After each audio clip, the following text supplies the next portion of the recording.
Do you feel like this team's ready for it?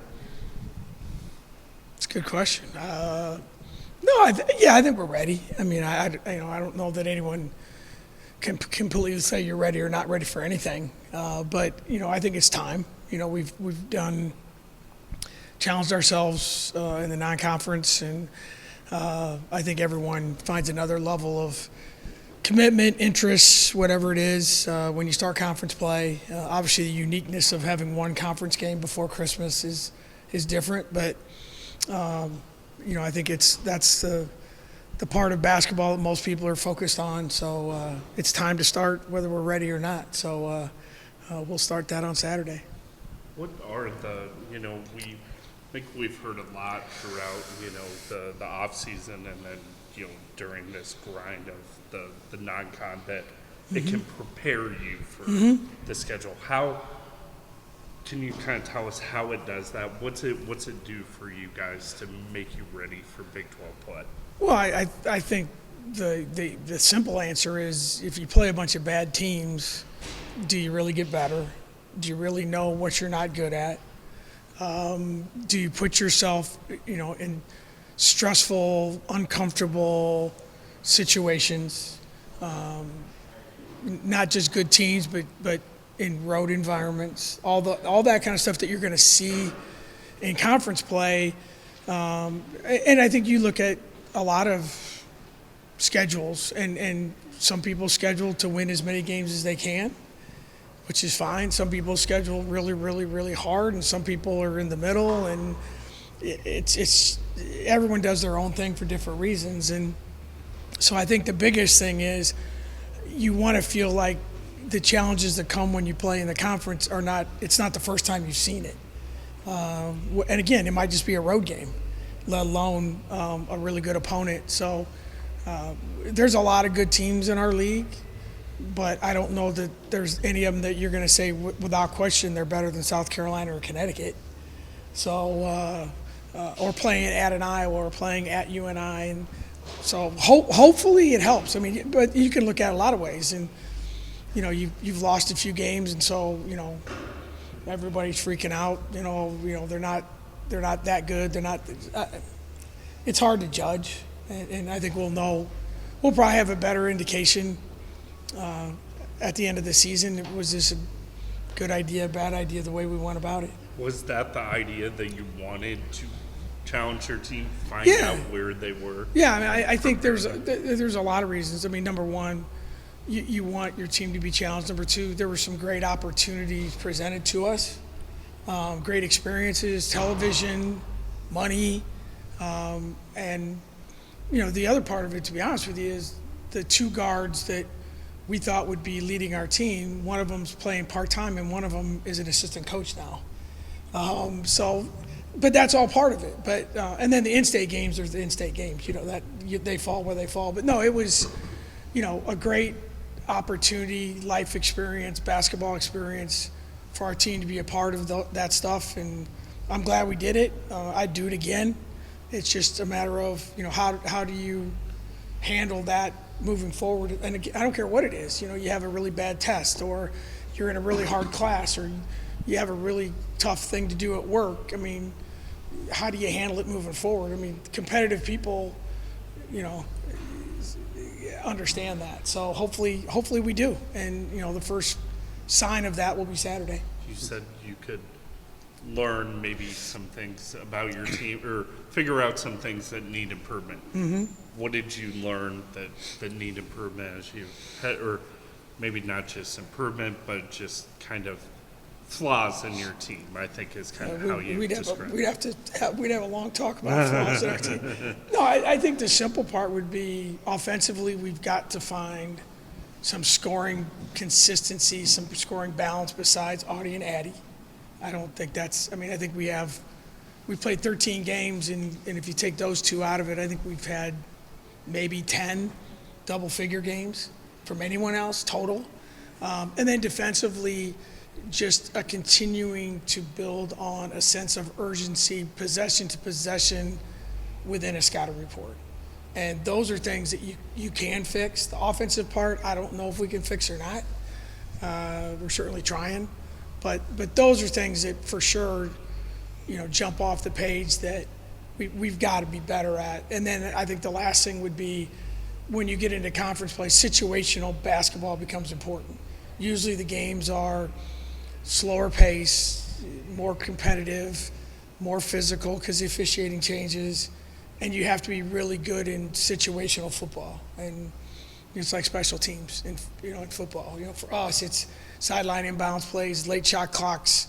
Those are things that are always elevated when you get into conference play. How encouraging was it then to see Sydney hit a bunch of big shots? And you talk about people being afraid to shoot, and when you get the avalanche like UConn goes to 11 for 3, which I don't know if I've seen in any Division I men's or women's game. No, I don't think I have either. But she either. comes out and shoots it fearlessly. Yeah. If she can do that, it gives you that other option. Oh, that's huge. Yeah, I mean, and we knew that that's in her DNA to score. And like a lot of our guys has had some struggles with that, and then basketball players. I've said this to you many times.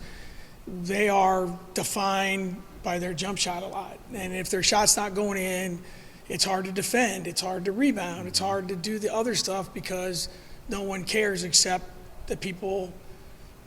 No one cares, but it does impact success. But yeah, and that was good, and that's she was every place she's been, she could score.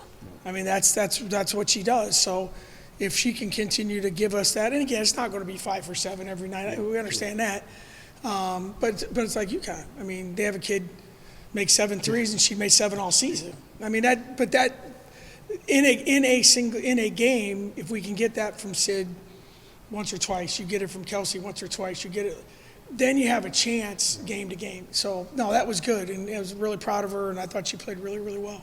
Is that a game, to use a baseball analogy, you're a baseball guy, old-timer Don Zimmer once said, I'd much rather lose a game, 13-1 than 2-1 to where I did this, because you can't account for that crazy shooting accuracy. Yeah.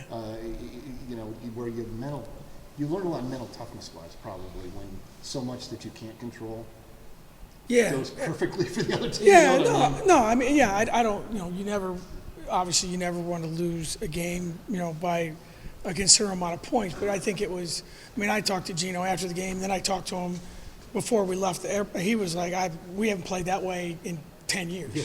I mean, it's like, it was incredible. I mean, you're playing against, the best player in the country, the best freshman in the country, so you shift your defense. Oh, and this kid over here just decides. Yeah, I mean, it's, I was proud of the way we kept competing and did some things, but yeah, there's not a whole lot you can do about it. There really isn't, and you hope that's just, you hope it's not something you see again. But when it happens, it's hard to stop it. It really is, and hopefully, like I said, we don't see too many more of those days. Is there ever a worry when you do schedule such a tough non-con that?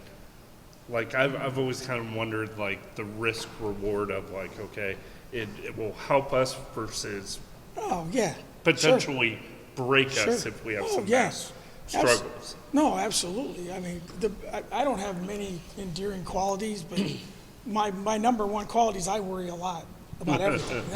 I do that better than anything I do in life is worry. So, sure you do, because you don't want to feel like, oh wow, we all this work and we're not this and you're not that. And then obviously, let's be honest, I mean, they're on social media and they hear what people say about them and what they're not. And that's, to me, it's more of that. The game itself, they move on, and we played great teams, and we're not the first team that South Carolina pounded. We won't be the last. UConn the same way. But we've responded, and we had some good wins, and we were competitive, and obviously at Iowa we had a chance, at UNI. So that part of it, I worry more about their psyche. But I think with our team, and I've said this many times, young people are amazingly resilient most of the time. The stuff that worries me is when it gets personal, that they hear that's reflective of how they played or how they didn't play, and that's not their fault. That's my fault. I mean, I schedule the games and I put it in the game plan, and if it doesn't work, I mean, that's all right. But that's where I worry. I don't really worry about their overall mindset because we lost some games and we're not any good or we're beaten. I really don't, and maybe I should more. It's more the external stuff that is out there that hopefully they can tune out. Did you get some bottles from Gino? Not yet, but he promised. Yeah, he owes me a couple. Yeah, an extra one, that'd be good. Oklahoma State, the team that always athletic, defends, sometimes can shoot it, and always, there's some turnover, they're bringing in quality players. What do you see from them? Yeah, no, they've been really good. They're 10-1. The one thing they're doing really well this year, ironically, not a great omen for us, but they shoot the three like crazy, and they're shooting it very, very well. They have some new kids that they brought in, like a lot of people in this league through the portal. Playing with a lot of confidence. And the uniqueness now is you play a team one time and you open the season with them. And in this unbalanced schedule stuff, it's a little bit weird, but no, they've played very well. They've really only been challenged twice. They lost one close game to a really, really good Richmond team on a neutral court, and I think Fairfield, who's really good too, early in the season. So other than that, they've not been challenged, but their numbers are astonishing, really, when it comes to the three-point line, and hopefully we can guard it a little bit better than we did the last time we played. I believe this is the second straight year that you guys will open Big 12 play at Oklahoma State. Is there any uniqueness from that, from your perspective? The Big 12 always has their way of doing things. It seems like, every once in a while you do that, and then every once in a while it's like I think we do too this year. It's like we end up playing either Baylor or Kansas State the last home game of the year. Like that must be in the Big 12 bylaws or something. That seemed to be the case for a long time. So I really don't know. I know some of the scheduling was done because we all had to save one date this weekend. And some of it was like we have graduation, so the facility's not as available. So I think some of it was just how it happened. So, it is a little bit odd, but I don't think it was anything done purposely one way or the other.